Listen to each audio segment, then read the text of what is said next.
चाहिए। और अब चलेंगे मास्टर नमन जैन और उसके बाद तैयार रहेंगे बाइकी जैन साहब। गुरुदेव के चरणों में कोटि कोटि नमस्तु।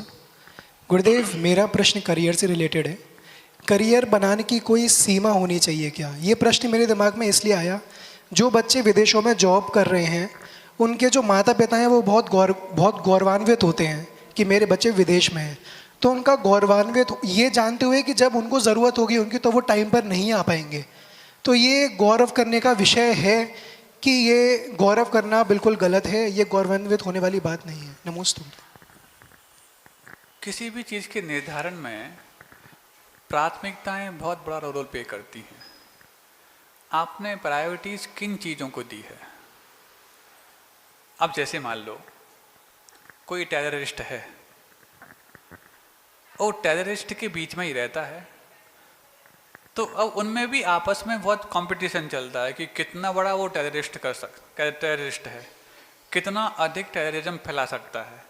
तो उनके माता पिता भी बहुत खुश होते हैं कि हमारा बेटा इतना बड़ा टेररिस्ट बन गया कि ओसामा बिन लादेन के भी आगे पहुंच गया।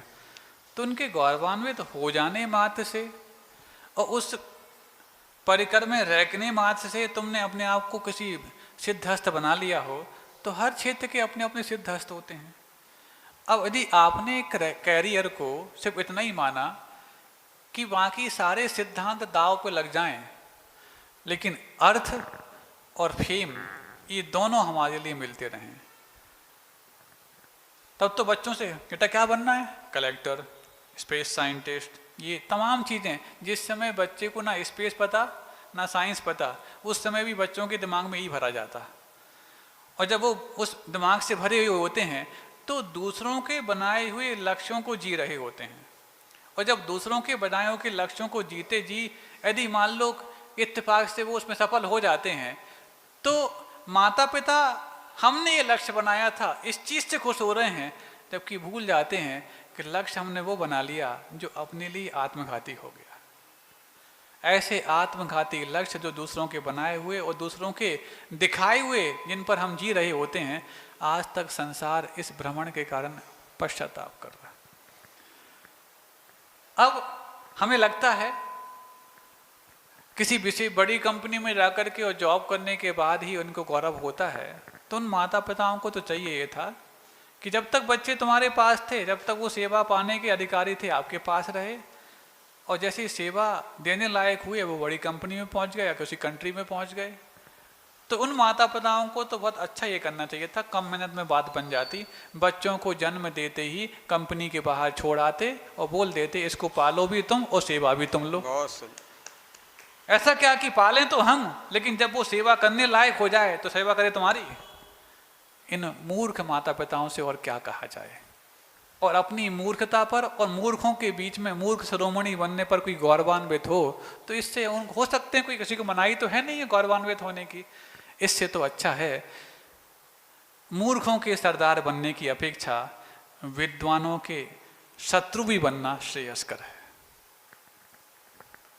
हम शत्रु बनने की बात नहीं करना चाह रहे, मूर्खों को मित्र बनाने की अपेक्षा विद्वान शत्रु तुम्हारा है तो तुम्हारे लिए हमेशा सजग रखने के लिए कारण बनेगा। इसलिए उस शत्रुता भी आपके लिए हितकारी हो सकती है। हम ना रखें, यदि वो रख रहा है तो बात अलग है।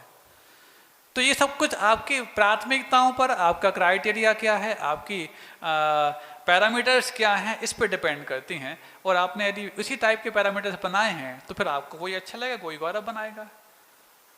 अब जो मान लो वैष्णव के राय पे चला गया, वो जितनी बड़े ड्रिंकर और जितनी नए तरीके से ड्रिंक करता है उसको अच्छा लगता है। तो इसका मतलब ये नहीं है कि तुम्हें अच्छा लग रहा है तो सबको अच्छा लगेगा। तो उतने ही वो कुनबे में अपने आप को अच्छा मान करके अच्छा तो तब लगता है जब, एक आपको थोड़ा दृष्टांत दे दें, मध्य प्रदेश का ही है, गुना का एक परिवार और माँ मात्र घर में है। कुछ समय पहले उसके पिताजी का स्वर्गवास हुआ। माँ घर में प्रतिमाधारी है और शायद ये पूज्य गुरुदेव का चातुर्मास डोंगरगढ़ में चल रहा था, लास्ट चातुर्मास की बात। उनका एक बेटा सिंगापुर में रहता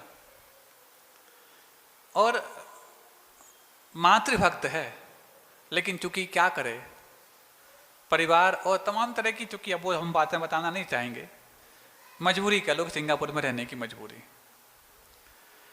ऐसे में पता लगा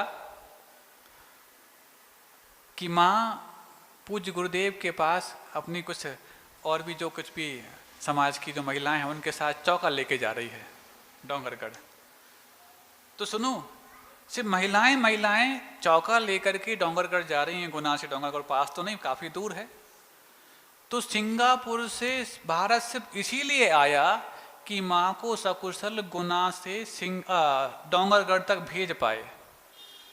एक दिन के लिए माँ छुट्टी लेकर के माँ तो उनको वहाँ तक पहुँचाने आया। पर्यूषण पर्व में वो पहुँचने वाले थे, पर्यूषण पर्व में गया और चूँकि एक दिन माँ तो रुका, उनकी सब व्यवस्थाएं कराई। और अब चूँकि डोंगरगढ़ है, पूज्य गुरुदेव हैं और पर्यूषण पर्व है, वहाँ पर तो हजारों लाखों भक्त आते हैं।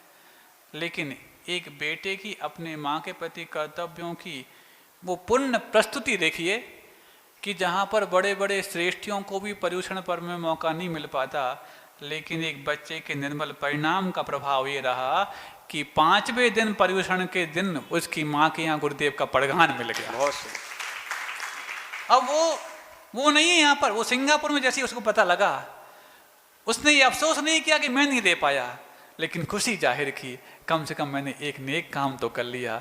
ये नेक काम जो करते हैं उनका गौरव इतना बड़ा है कि उसके अनुपस्थिति में भी साधु उसका नाम किसी मंच से ले सकते हैं।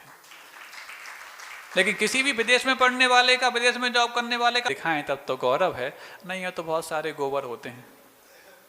नमोस्तु गुरुदेव। और निश्चित रूप से नमन शायद ऐसा करके दिखाएगा भी।